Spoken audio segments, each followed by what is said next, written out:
नमस्कार साथियों, explain T में आपका स्वागत है। आज के इस वीडियो में क्लास 10th 2027 में जो भी बच्चे एग्जाम देने वाले हैं उसके लिए बहुत ही महत्वपूर्ण क्वेश्चन सब है। दोस्तों, आज के इस वीडियो में मैं आप लोगों को मैथ का ऑब्जेक्टिव क्वेश्चन बताऊंगा। वैसे ऑब्जेक्टिव क्वेश्चन बताऊंगा जो आपके बोर्ड एग्जाम 2027 में पूछा जाएगा।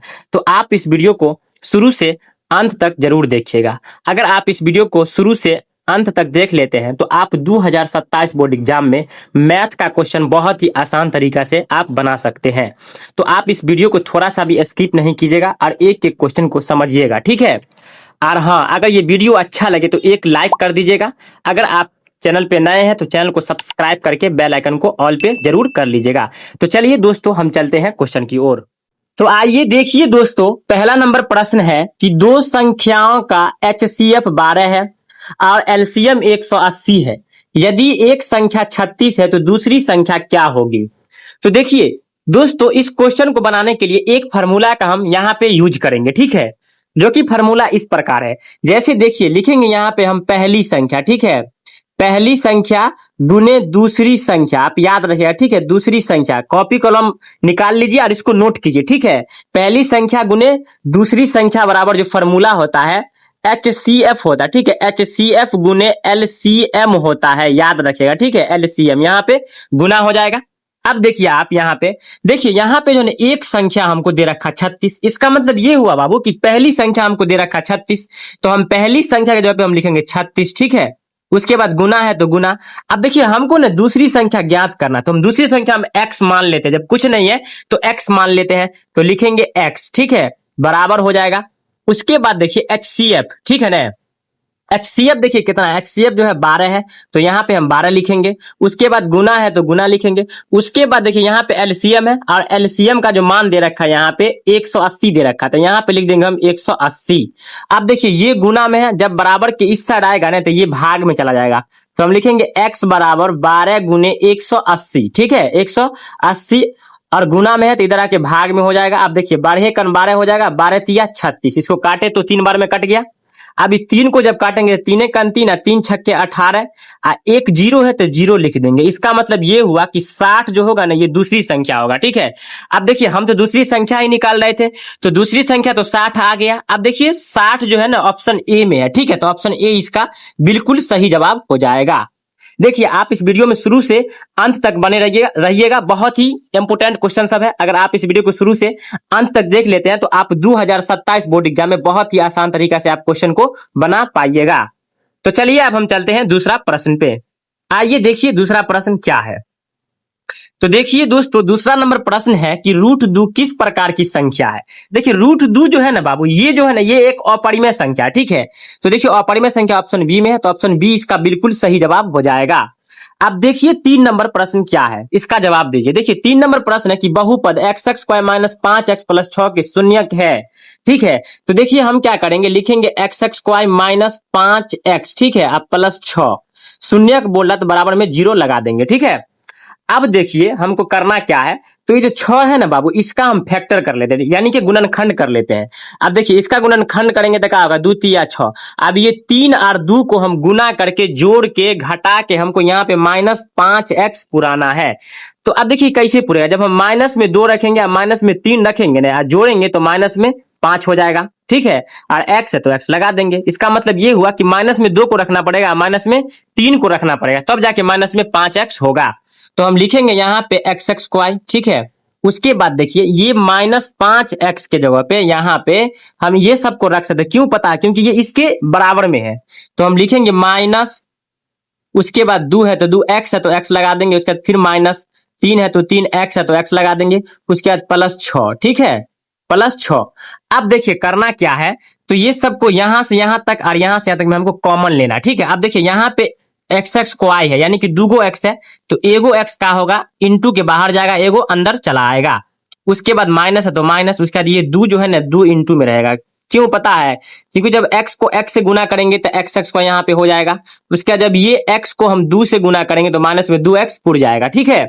इसीलिए हम इसको कॉमन लिया। अब देखिए माइनस है तो माइनस, अब 3 जो है ना 3 जो है बाहर आएगा, ठीक है, इंटू से, और अंदर जाएगा x उसके बाद देखिए यहाँ पे माइनस रखेंगे, क्यों पता है, क्योंकि जब ये माइनस माइनस हम गुना करेंगे ना तो यहाँ पे हमको प्लस हो जाएगा। उसके बाद यहाँ पे रखेंगे 2, ठीक है। अब देखिए जब ये 3 को हम x से गुना करेंगे तो 3x हो जाएगा माइनस में, ये माइनस है, ठीक है।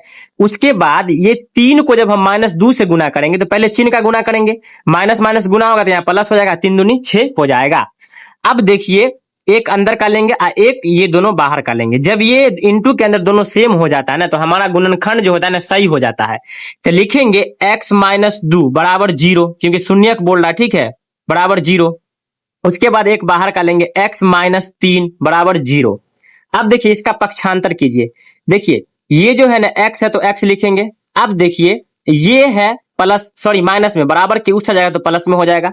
अब यहाँ देखिए x है तो x लिखेंगे, ये है माइनस में, बराबर के उस जाएगा तो ये भी प्लस हो जाएगा। तो देखिए हमारा जो आया ना 2,3 आ गया शून्यक निकल के। अब देखिए 2 और 3 देखिए ऑप्शन बी में है, ठीक है, तो ऑप्शन बी इसका बिल्कुल सही जवाब हो जाएगा। चलिए अब हम चलते हैं अगला प्रश्न पे। देखिए वीडियो में आप बने रहिएगा, हम आपको बहुत ही बढ़िया से समझा देंगे। अगर आप इस वीडियो को शुरू से अंत तक देख लेते हैं तो आप 2027 बोर्ड एग्जाम में बहुत ही आसान तरीके से मैथ का क्वेश्चन आप बना सकते हैं, ठीक है। आइए अब देखिए 4 नंबर प्रश्न है कि यदि द्विघात समीकरण का विभक्त कर d बराबर 0 हो तो मूल कैसा होगा। देखिए अगर d के बराबर में 0 आता है ना तो उसका मूल जो होगा ना वास्तविक और समान होगा, ठीक है। तो देखिए 4 नंबर प्रश्न का जो सही जवाब हो जाएगा ऑप्शन ए हो जाएगा, ऑप्शन ए इसका बिल्कुल सही जवाब हो जाएगा। अब देखिए 2 नंबर प्रश्न क्या है। देखिए दोस्तों 2 नंबर प्रश्न है कि समीकरण 2x प्लस 3y बराबर 6, x बराबर 0 होने पर y का मान क्या होगा। यानी कि x का मान हमको 0 पहले से दे रखा है तो ये समीकरण हम उतार देंगे 2x प्लस 3y, ठीक है, बराबर 6। आप लिखेंगे 2 गुने x का मान तो हमको दे रखा है 0, तो 0 लिखेंगे आप, प्लस 3y बराबर 6। अब देखिए 2 के 0 से गुना करेंगे तो 0 हो जाएगा। दुनिया का किसी भी संख्या को अगर आप 0 से गुना कीजिएगा ना दोस्तों तो 0 हो जाता है, ठीक है। तो अब इसको लिखने की जरूरत नहीं है, ये गुना में है, बराबर के उस सर जाएगा तो ये भाग में चला जाएगा। 6/3, आप देखिए काटिए, 6/3 हो जाएगा, 3 एक 3, 3 दूना 6, यानी कि y का मान जो आया 2 आया। अब देखिए ऑप्शन बी में है 2, तो ऑप्शन बी इसका बिल्कुल सही जवाब हो जाएगा। चलिए अब हम चलते हैं आपका अगला प्रश्न पे। देखिए इसका जवाब दीजिए। देखिए बहुत ही आसान क्वेश्चन है ये, एपी श्रेणी इतना इतना इतना का सार्व अंतर क्या होगा। देखिए सार्व अंतर यानी कि डी से सूचित किया जाता है इसको, ठीक है ना। तो डी बराबर जो फॉर्मूला होता है A2 माइनस A1 होता है, ठीक है। अब देखिए A1 जो है ना हम 2 को मान लेते हैं, ठीक है, A1 जो है ये वाला 2 को मान लेते हैं, A1 जो है हम मान लेते हैं 2 को, ठीक है, और A2 जो हो जाएगा 5 हो जाएगा। अब इसमें पुट कीजिए मान को, तो A2 देखिए 5 है तो A2 के जगह पे हम रखेंगे 5, माइनस है तो माइनस, और A1 देखिए A1 जो है 2 है तो लिखेंगे 2, जब इसको घटा देंगे तो 3 निकल के आ जाएगा। तो इसका मतलब ये हुआ कि हमारा सार्व अंतर जो निकल के आया ना बाबू 3 निकल के आया। अब देखिए 3 जो है ना 3 देखिए ऑप्शन बी में है, ठीक है, यहाँ देखिए ऑप्शन बी में है तो ऑप्शन बी इसका बिल्कुल सही जवाब हो जाएगा। चलिए अब हम चलते हैं अगला प्रश्न पे।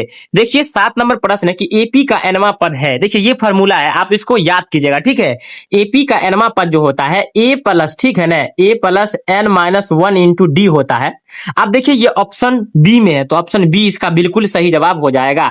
देखिए ये फॉर्मूला है, आपको याद रखना पड़ेगा, इसीलिए हम आपको बोल रहे कि आप कॉपी कलम निकाल लीजिए और सबको नोट करते चलिए, ठीक है।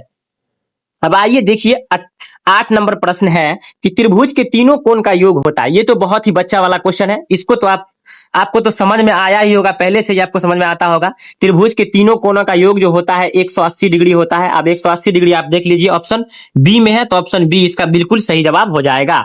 अब देखिए 9 नंबर प्रश्न क्या है। देखिए बाबू 9 नंबर प्रश्न है कि यदि 2 त्रिभुज के संगत कोण बराबर हो तो वे त्रिभुज कैसा होगा। देखिए वो त्रिभुज जो होगा ना समरूप हो जाएगा, ठीक है। अब देखिए आप समरूप जो है ऑप्शन बी में है तो ऑप्शन बी इसका बिल्कुल सही जवाब हो जाएगा। अब देखिए 10 नंबर प्रश्न है। देखिए ऐसे ऐसे क्वेश्चन हम आपको बताएंगे जो कि आपको 100%, ठीक है ना, 100% बोर्ड एग्जाम में आएगा ही 2027 बोर्ड एग्जाम में। तो आप इस वीडियो को ना थोड़ा सा भी स्किप नहीं कीजिएगा। अगर आप देख लेते हैं तो 2027 में बहुत ही आसान तरीका से आप क्वेश्चन को बना पाइएगा, ठीक है। तो देखिए जैसा कि क्वेश्चन है कि पाइथागोरस प्रमेय किस त्रिभुज में लागू होता है। देखिए ये जो लागू होता है ना समकोण त्रिभुज में लागू होता है, और समकोण त्रिभुज जो होता है ना 90 डिग्री का होता है, उसका एक कोण जो होता है 90 डिग्री होता है, ठीक है। तो देखिए समकोण त्रिभुज देखिए इसमें है ऑप्शन सी में है तो ऑप्शन सी इसका बिल्कुल सही जवाब हो जाएगा। अब आइए देखिए 11 नंबर प्रश्न क्या है। तो 11 नंबर प्रश्न है कि बिंदु 0,0 और 3,4 के बीच की दूरी है। देखिए इसका सबसे आसान ट्रिक है बनाने का, कुछ नहीं करना है, रूट लगाइए, ठीक है, उसके बाद 3 लिखिए, उसके बाद प्लस लिखिए, उसके बाद 4 लिखिए, कुछ करना नहीं है, बस खाली स्क्वायर लगा दीजिए, ठीक है। अब देखिए 3 का स्क्वायर 9 होता है और 4 का स्क्वायर 16 होता है। जब दोनों को आप जोड़िएगा ना बाबू तो ये जो हो जाएगा 16 और 9 25 हो जाएगा, ठीक है। अब देखिए 25 का जो वर्गमूल होता है 5 होता है, ठीक है। अब 5 देखिए ऑप्शन सी में है, यही दूरी हो जाएगा, तो ऑप्शन सी इसका बिल्कुल सही जवाब हो जाएगा। अब आप इसको दूरी सूत्र पे फिट कर दे फिर बनाते तो लंबा हो जाता, उसी में टाइम जो ज्यादा खपत हो जाता। तो इससे अच्छा है कि ट्रिक के हिसाब से आप बनाइए, ठीक है, कुछ करना नहीं, दोनों का स्क्वायर करके, ठीक है, उसका वर्क कर दीजिए, ठीक है। चलिए अब हम चलते हैं अगला प्रश्न पे। तो देखिए अगला प्रश्न है 12 नंबर प्रश्न की दूरी सूत्र है। देखिए दूरी सूत्र क्या होता है। तो दूरी सूत्र जो होता है ना बाबू, देखिए रूट अंडर, ठीक है ना, x2 माइनस x1 का स्क्वायर होता है प्लस y2 माइनस y1 का जो है ना स्क्वायर होता है, ठीक है। अब देखिए ये ऑप्शन किस में है। तो देखिए ऑप्शन ए में हमको दिख रहा है, यहाँ पे देखिए ऑप्शन ए में दिख रहा है, ये फॉर्मूला है, आपको याद रखना पड़ेगा, ठीक है, ये सूत्र है बाबू, याद रखना पड़ेगा आपको, ठीक है। तो देखिए ऑप्शन ए में है, तो ऑप्शन ए इसका बिल्कुल सही जवाब हो जाएगा। अब आइए देखिए 13 नंबर प्रश्न क्या है। देखिए 13 नंबर प्रश्न है कि साइन 30 डिग्री का मान है। देखिए साइन 30 डिग्री का मान जो होता है ना बाबू 1/2 होता है, 1/2। अब देखिए 1/2 ऑप्शन सी में है, तो ऑप्शन सी इसका बिल्कुल सही जवाब हो जाएगा। अब देखिए 14 नंबर प्रश्न की cos 60 डिग्री का मान है। देखिए cos 60 डिग्री का मान है, देखिए ये फॉर्मूला है, आपको याद रखना पड़ेगा, ठीक है। तो cos 60 डिग्री का जो मान होता है बाबू √3/2 होता है, ठीक है। अब देखिए √3/2 जो है ना 14 नंबर प्रश्न का जो सही जवाब हो जाएगा, सॉरी इसमें हम गलत बता दिए, 14 नंबर प्रश्न का सही जवाब होगा 1/2। cos 60 डिग्री का मान जो होता है 1/2 होता है। देखिए 1/2 ऑप्शन ए में है, माफ कीजिएगा अभी हम गलत बता दिए थे, तो ए इसका सही जवाब हो जाएगा। चलिए अब हम चलते हैं अगला प्रश्न पे। देखिए 15 नंबर प्रश्न है कि tan 45 का मान होता है। देखिए tan 45 का मान जो होता है ना बाबू 1 होता है, ठीक है, 1 होता है। देखिए 1 जो है ना, एक ऑप्शन सी में है, ठीक है, तो ऑप्शन सी इसका बिल्कुल सही जवाब हो जाएगा 15 नंबर प्रश्न का। अब देखिए 16 नंबर प्रश्न क्या है। तो देखिए 16 नंबर प्रश्न है कि sine square theta plus cos square theta का मान है। देखिए sine square theta plus cos square theta बराबर जो फॉर्मूला होता है ना बाबू, एक ये फॉर्मूला है, sine square theta plus cos square theta बराबर 1 होता है, 1। अब देखिए एक ऑप्शन बी में है, ऑप्शन बी इसका बिल्कुल सही जवाब हो जाएगा। देखिए ये बनाने वाला नहीं है, ये फॉर्मूला है, आपको याद रखना पड़ेगा, इसलिए आप कॉपी कलम निकालिए और इस सबको नोट करते चलिए, ठीक है। अब देखिए 17 नंबर प्रश्न क्या है। तो 17 नंबर प्रश्न की वृत्त की त्रिज्या 7 सेंटीमीटर है, तो उसका व्यास होगा। देखिए एक चीज याद रखिएगा, ये वृत्त है, ठीक है, और ये जो होता है ना ये केंद्र होता है और इसको त्रिज्या कहा जाता है, ठीक है। अब हमसे व्यास पूछ रहा है, याद रखिएगा व्यास जो होता है ना त्रिज्या का 2 गुना होता है, मतलब यहां से यहां खींच देंगे ना तो हमारा व्यास आ जाएगा। अगर मान लीजिए ये 7 है तो व्यास कितना हो जाएगा, पूरा अगर जोड़ देंगे तो कितना हो जाएगा, दुगुना होगा, तो दुगुना हो जाएगा। तो 7 को अगर हम 2 से गुना कर देते तो कितना होगा, 14 होगा। तो देखिए इसका जो व्यास निकल के आएगा 14 आएगा, ठीक है। आप 14 देखिए ऑप्शन बी में है, तो ऑप्शन बी इसका बिल्कुल सही जवाब हो जाएगा। अब देखिए 18 नंबर प्रश्न क्या है। तो 18 नंबर प्रश्न है कि वृत्त का क्षेत्रफल होता है। देखिए वृत्त का जो क्षेत्रफल होता है ना बाबू पाई आर स्क्वायर होता है, ठीक है। अब देखिए पाई आर स्क्वायर ऑप्शन बी में है, तो ऑप्शन बी इसका बिल्कुल सही जवाब हो जाएगा। देखिए 19 नंबर प्रश्न है कि वृत्त की परिधि का सूत्र है। देखिए ये सब फॉर्मूला है, याद रखना पड़ेगा, ठीक है। वृत्त की परिधि का जो फॉर्मूला होता है ना बाबू ये होता है 2πr होता है, 2πr देख लीजिए ऑप्शन बी में है, तो ऑप्शन बी इसका बिल्कुल सही जवाब हो जाएगा। अब देखिए 20 नंबर प्रश्न क्या है, इसका जवाब दीजिए। देखिए 20 नंबर प्रश्न है कि स्पर्श रेखा और स्पर्श बिंदु पर खींची गई त्रिज्या के बीच का कोण होता है। देखिए मान लीजिए कि ये 90 डिग्री होता है, ठीक है, 90 डिग्री, ऑप्शन सी में है 90 डिग्री, तो ऑप्शन सी इसका बिल्कुल सही जवाब हो जाएगा 20 नंबर प्रश्न का। अब देखिए 21 नंबर प्रश्न है कि बेलन का आयतन है। देखिए ये भी फॉर्मूला है, ये बहुत ही VVI फॉर्मूला सब है, जितना भी है आप सबको नोट कर लीजिएगा कॉपी में, ठीक है। तो बेलन का जो आयतन होता है ना बाबू, बेलन का जो आयतन होता है पाई आर स्क्वायर एच होता है, तो ऑप्शन ए में है, तो ऑप्शन ए इसका बिल्कुल सही जवाब हो जाएगा। अब देखिए 22 नंबर प्रश्न है कि गोले का आयतन है। देखिए गोले का आयतन है, देखिए गोले का जो आयतन होता है ना 4/3 पाई आर क्यू होता है, ठीक है। आप देखिए ये ऑप्शन सी में है, ठीक है, तो ऑप्शन सी इसका बिल्कुल सही जवाब हो जाएगा, ऑप्शन सी 22 नंबर प्रश्न का ऑप्शन सी होगा। अब देखिए 23 नंबर प्रश्न है कि शंकु का आयतन है। देखिए शंकु का जो आयतन होता है ना बाबू, शंकु का जो आयतन होता है 1/3 पाई आर स्क्वायर एच होता है। अब देखिए ये ऑप्शन बी में है, तो ऑप्शन बी इसका बिल्कुल सही जवाब हो जाएगा। अब आइए अगला प्रश्न देखिए। देखिए 24 नंबर प्रश्न क्या है, इसका जवाब दीजिए। देखिए 24 नंबर प्रश्न की यदि किसी घटना की प्रायिकता 0 है तो घटना होगा। देखिए अगर किसी भी घटना की प्रायिकता अगर 0 होगा ना बाबू, तो वो जो घटना होगा ना असंभव घटना होगा। तो असंभव घटना देखिए ऑप्शन बी में है, ठीक है। अब देखिए हम आपको ये पूछे, ये क्वेश्चन पूछ रहा हमसे कि यदि किसी घटना की प्रायिकता 0 हो तो वो घटना कैसा होगा, निश्चित होगा या असंभव होगा। तो देखिए ये जो होगा ना असंभव होगा, तो ऑप्शन बी इसका सही जवाब हो जाएगा। और आप हमको ना निश्चित घटना की प्रायिकता बताइएगा कमेंट में, ठीक है। अगर आप पढ़े लिखे स्टूडेंट है तो आप निश्चित घटना की प्रायिकता क्या होगा आप हमको कमेंट में बताइएगा, ठीक है। आइए देखिए 25 नंबर प्रश्न क्या है।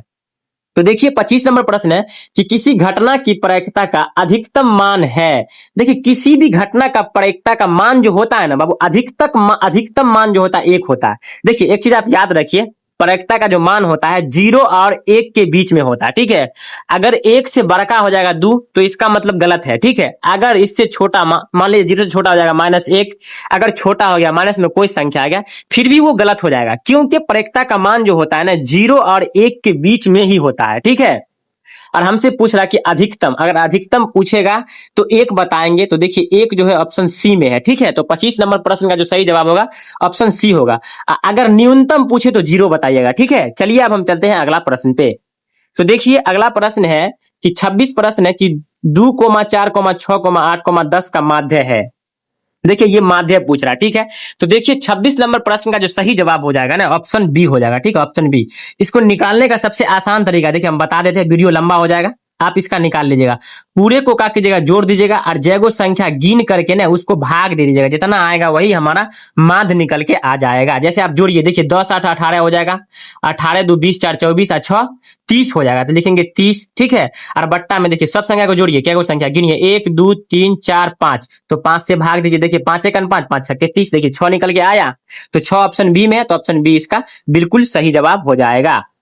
अब देखिए 27 नंबर प्रश्न क्या है। तो देखिए 27 नंबर प्रश्न है कि अंकड़ों में सबसे अधिक बार आने वाला मान क्या कहलाता है। देखिए अंकड़ों में अगर सबसे अधिक बार जो मान आता है ना वो बहुलक कहलाता है, ठीक है। तो बहुलक देखिए ऑप्शन सी में है, तो ऑप्शन सी इसका बिल्कुल सही जवाब हो जाएगा 27 नंबर प्रश्न का। देखिए अभी आपको समझ में नहीं आया होगा, देखिए अभी हम आपको समझा देते हैं। जैसे मान लीजिए 2 हो गया, 3 हो गया, उसके बाद 2 हो गया, 4 हो गया, 6 हो गया, 2 हो गया, उसके बाद 4 हो गया, ठीक है, उसके बाद 2 हो गया। अब देखिए ये अंकड़ा है, ठीक है। इसमें देखिए सबसे ज्यादा बार कौन आया, देखिए सबसे ज्यादा बार देखिए कौन आया, देखिए एगो 2 है, फिर 2 है, फिर 2 है, फिर 2 है। इसका मतलब 2 जो है ना ज्यादा बार आया है, और जो ज्यादा बार आता है ना वही बहुलक होता है, ठीक है। तो इसीलिए इसका जो सही आंसर हो जाएगा बहुलक हो जाएगा, ऑप्शन सी हो जाएगा। अब समझ में आ गया। चलिए अब हम चलते हैं अगला प्रश्न पे। तो देखिए 28 नंबर प्रश्न है कि 3, 9, 7, 8, 5, 11 की माध्यिका है। तो इसमें कुछ नहीं करना, देखिए इसको हम क्या करेंगे तो बढ़ते क्रम में सजाएंगे। जैसे 3 के बाद देखिए 5 है, उसके बाद 5 के बाद देखिए 7 हो जाएगा, 7 के बाद 9 हो जाएगा, 9 के बाद 11 हो जाएगा। आप देखिए इसमें गिनिए, इधर से 1 2, इधर से गिनिए 1 2, बीच में जो आएगा वही हमारा माध्यिका हो जाएगा। तो 7 जो है ना हमारा माध्यिका हो गया। अब देखिए 7 देखिए किस में, ऑप्शन बी में है, तो ऑप्शन बी इसका बिल्कुल सही जवाब हो जाएगा। अब आइए देखिए 29 नंबर प्रश्न क्या है। तो 29 नंबर प्रश्न है कि यदि दो संख्याओं का योग जो है 10 है और अंतर 2 है तो बड़ी संख्या क्या होगा। देखिए ये जो है ना बहुत ही लॉन्ग क्वेश्चन है, आप इसको जो है ना देखिए है बहुत आसान, तो ये 1 नंबर में ही पूछेगा, तो आप इसको कॉपी पे सीध कीजिएगा, ठीक है। देखिए इसको हम थोड़ा सा हिंट आपको दे रहे हैं। देखिए इसमें 2 संख्या है, मान लीजिए हम पहली संख्या x मान लेते हैं और दूसरी संख्या y मान लेते हैं, ठीक है। अब योग का मतलब जो होता है बाबू जोड़ होता है, तो जोड़ लिखिए, ठीक है। उसके बाद देखिए दोनों का योग कितना है, 10 है, तो 10 लिख देंगे, इसको समीकरण 1 मान लीजिए। उसके बाद फिर अंतर भी पूछ रहा है, ठीक है। तो देखिए पहली संख्या x और दूसरी संख्या y, ठीक है, बराबर 2। देखिए बाबू अंतर का मतलब जो होता है घटाव होता है, तो यहाँ पे हम घटाव लिख देंगे, तो समीकरण 2 हो जाएगा। अब ये दोनों को जो है ना आप बना करके देख लीजिएगा, ठीक है। जो आंसर आएगा वो आप हमको कमेंट में कर दीजिएगा, ठीक है। तो इसका आंसर आप कमेंट में दीजिएगा 29 नंबर प्रश्न का, ठीक है। चलिए अब हम चलते हैं अगला प्रश्न पे, जो कि लास्ट प्रश्न है। देखिए 30 नंबर प्रश्न है कि x स्क्वायर माइनस 9 बराबर 0 के मूल है। तो देखिए x स्क्वायर माइनस 9 बराबर 0 का मूल पूछ रहा है। देखिए x बराबर हो जाएगा, x स्क्वायर हो जाएगा बराबर, ये है प्लस में, जब पक्षांतर करेंगे ना, सॉरी माइनस में, बराबर के उस जाएगा तो प्लस हो जाएगा, तो प्लस नहीं लिखा जाता, छुपा रहता है, ठीक है। अब देखिए यहाँ से जब स्क्वायर हटाएंगे तो इधर रूट लग जाएगा ऑटोमेटिक, ठीक है। अब देखिए जब ऑटोमेटिक रूट लगेगा ना तो देखिए 9 का जो वर्गमूल होता है 3 होता है। अब देखिए 3, देखिए 3, तो अब देखिए जब इसको रूट से बाहर निकालेंगे तो 3 आएगा, एक आएगा प्लस में, ठीक है, और उसके बाद एक जो आएगा ना माइनस में आएगा। तो देखिए एगो प्लस में आएगा माइनस में, 3 देखिए कहाँ पे है, ऑप्शन सी में है। तो ऑप्शन सी इसका बिल्कुल सही जवाब हो जाएगा। तो मैं उम्मीद करता हूं कि आपको ये वीडियो बहुत अच्छा लगा होगा, ठीक है। अगर वीडियो अच्छा लगा हो तो एक लाइक जरूर कर दीजिएगा, क्योंकि आपका एक लाइक मुझे बहुत मोटिवेट करता है। तो आप एक लाइक इस वीडियो को जरूर कीजिएगा। और हाँ, ऐसे ही ऑब्जेक्टिव वीडियो चाहिए तो आप हमारे चैनल के अंदर में जाइए, बहुत ही इंपॉर्टेंट क्वेश्चन सब जाइए, जैसे साइंस, सोशल साइंस, उसके बाद हिंदी, मैथ, सबका आपको चैप्टर वाइज चैप्टर बहुत ही बढ़िया से मिल जाएगा। जाइए आप देखिए, ठीक है। तो अब मिलते हैं अगले वीडियो में। जय हिंद, जय भारत।